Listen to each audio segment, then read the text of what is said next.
Les coupeurs de tête et les coupeurs de langue sont-ils dissociables ou au contraire complices?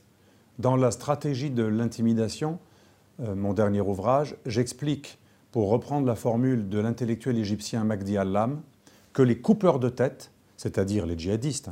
ceux qui utilisent la violence comme système de communication, de terreur et de propagande, les coupeurs de tête sont en fait aidés par les coupeurs de langue. Alors les coupeurs de langue, ce n'est pas ceux qui coupent les langues, c'est une allégorie. Les coupeurs de langue, c'est ceux qui empêchent de parler, ceux qui vous traitent d'islamophobes dès lors que vous annoncez la couleur, dès lors que vous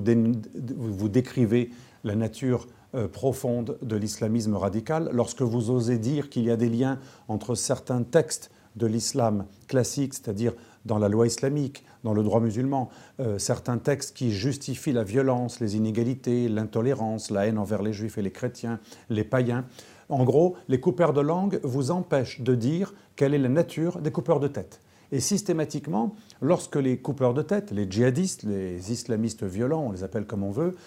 commettent des attentats, eh bien, juste après, lorsque certains osent dire que les djihadistes, donc les coupeurs de tête, s'appuient sur certains versets du Coran, sur certains pans de la charia, de l'islam classique, lorsqu'on ose dire qu'il y a un lien également entre les djihadistes et même certains États amis qui ont forgé la doctrine, qui l'ont distillée, qui l'ont répandue avec des imams, avec des pétrodollars, avec des moyens énormes. En gros, lorsque l'on fait le lien entre les terroristes, que l'on aurait le droit uniquement que de qualifier de fous, et lorsqu'on fait le lien entre ces terroristes et un islam plus institutionnel, eh bien, on est accusé d'islamophobie par les coupeurs de langue. Donc voilà, dans ce livre, La stratégie de l'intimidation, j'explique que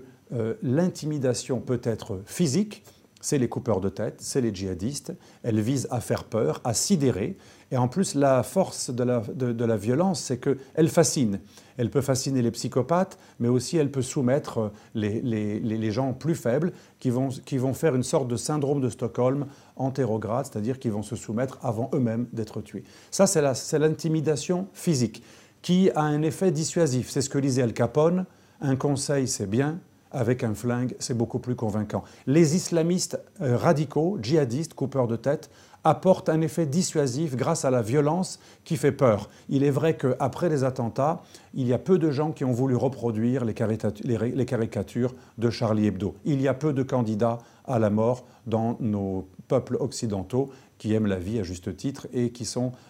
aiment aussi les plaisirs de ce bas monde. Et les coupeurs de langue, eh bien eux, ils vous intimident d'une autre manière, en vous traitant d'islamophobe, en disant que vous faites l'amalgame, en disant qu'il n'y a rien à voir avec l'islam, que le terrorisme n'a rien à voir. Donc les rien-à-voiristes, finalement, permettent aux djihadistes de frapper au nom d'Allah sans que les sociétés cibles, visées, puissent désigner la nature de la menace et revenir aux sources doctrinales du djihadisme qui sont en fait contenues dans la charia, c'est-à-dire dans l'islam officiel. Ça ne veut pas dire que les musulmans soient tous des terroristes ou des violents, bien entendu, mais dans l'islam officiel, qui n'a jamais été réformé, il y a des sources de la violence djihadiste que les coupeurs de langue veulent nous empêcher de décrire.